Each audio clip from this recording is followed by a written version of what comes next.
final Friday night duel over Jimmy Mullen. A lot of people think it could be the rematch later tonight. Keep an eye out on Dayton Pitzer. Not the type of regular season he was hoping for, but he's as talented as anyone. And then Nolan Neves, who beat Pitzer, one of the better duels of the year when North Carolina went to the Steel City, and Neves knocked off Pitzer to win the duel for the Tar Heels. Neves has been a great surprise, I think, this year in the ACC, especially for UNC up top. You noted some of those big wins that he had. Really provided an anchor for the UNC Tar Heels at the heavyweight position. And with the 3 seed coming into this tournament, big expectations for him to make the semis and to wrestle Jimmy Mullen. But Barket very good in his own right and has had a great regular season.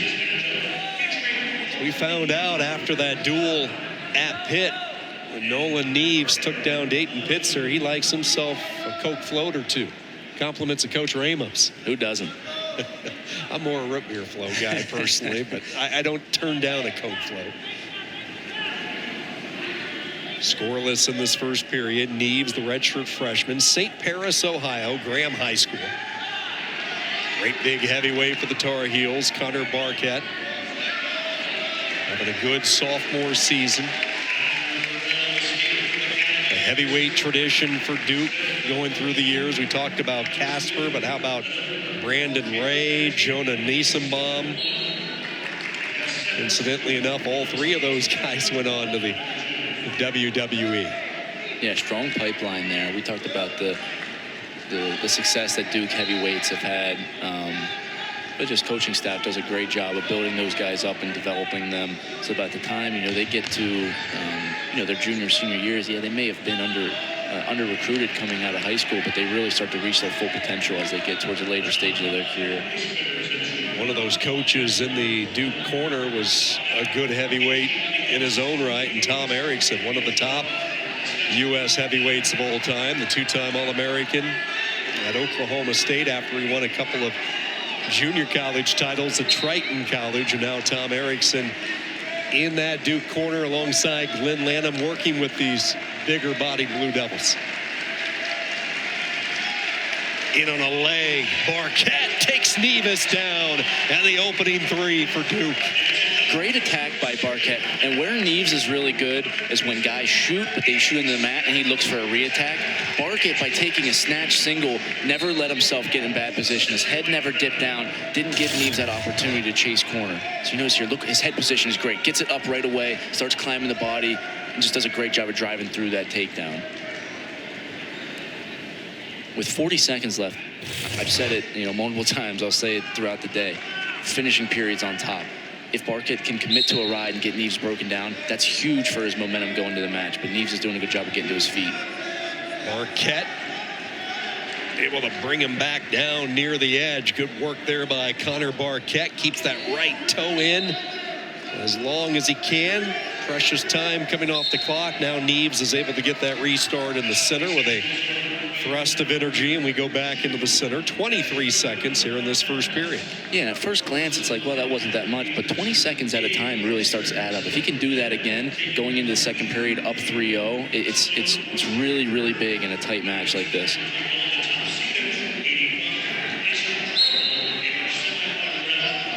Tripod up. Quickly, Barket just takes away that lower half. Now Neves looking for a possible switch. Barket stays with him. Has that deep waist now with 10 seconds to go. This is a spot where Barket should be able to hold serve with Neves, keep him bellied out, flattened out on the edge. And that 41-second battle that you were talking about won by Connor Barket. Yeah, and that's huge, setting himself into the second period. He did a really good job towards the end there, not letting Neves get to his feet and going for a body lock, but dropping down to that leg and just driving through like a single leg. There's a lot of different ways to mat return, and the guys that do the best job on top are able to mix it up like that. So now, with Barket starting the second period, you go down, you get your escape, you go up 4-0, you got a little bit of riding time. He's really set up well. Now, if he gets to his feet, don't turn off the offense, right? Continue to get back to those snatch single, high success level finishes. He gets to his feet very quickly and gets away. And with someone like Neves that's really good at working re-attacks and go-behinds, now the pressure's put back on him. Now he can't wait for Barket to take a shot because technically Barket doesn't have to put himself in high-risk situation. Neves is now going to have to go and set up his own offense.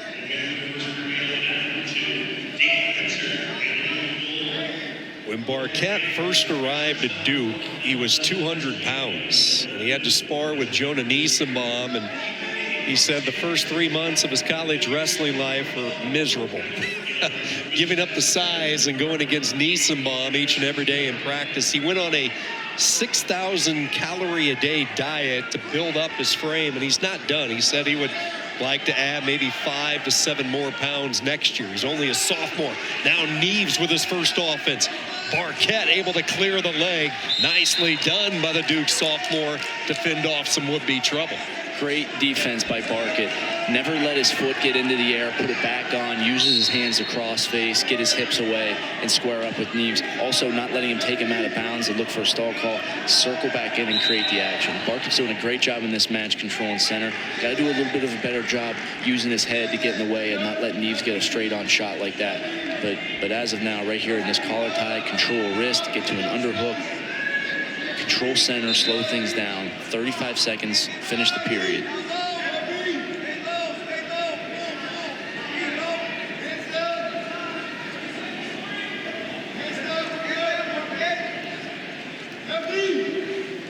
This will be our final match of this particular session, the opening round on mat 1. We'll be right back with consolation bracket before we move into the semifinal round later this afternoon.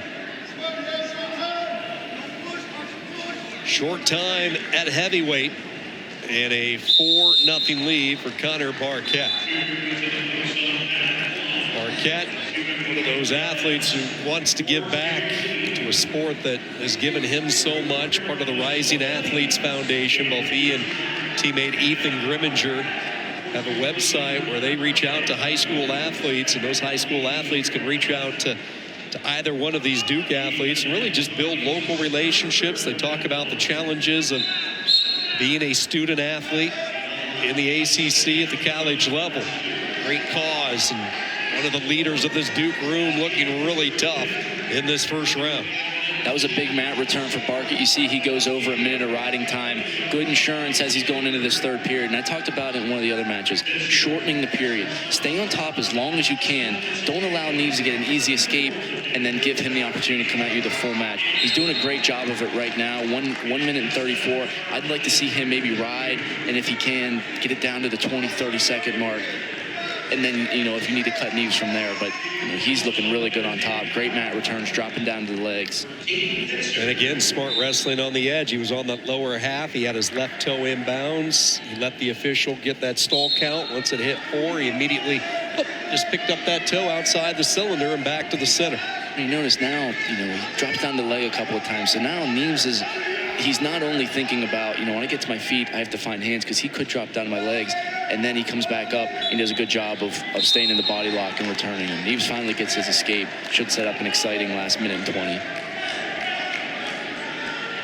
One thing watching Neves throughout the year, he has a pretty good gas tank. This guy is a heavyweight that has been able to dial up some offense in third periods. Case in point, the win on the road at Pitt.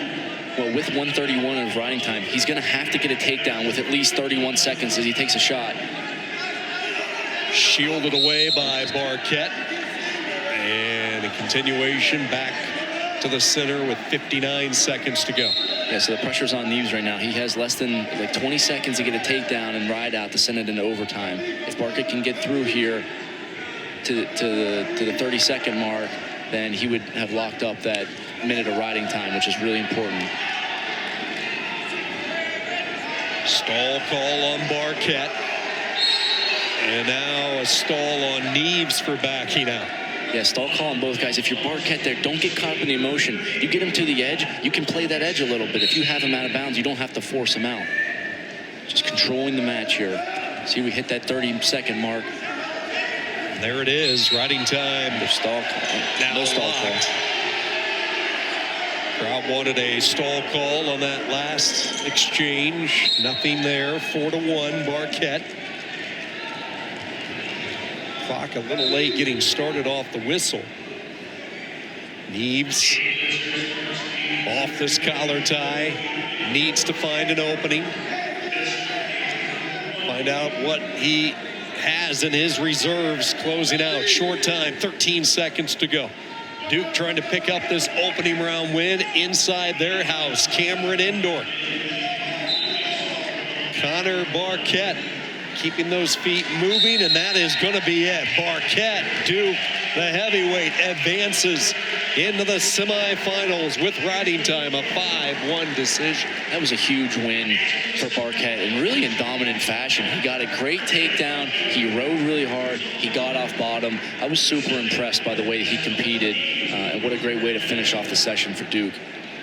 First round in the books here from Durham, the semifinal field set.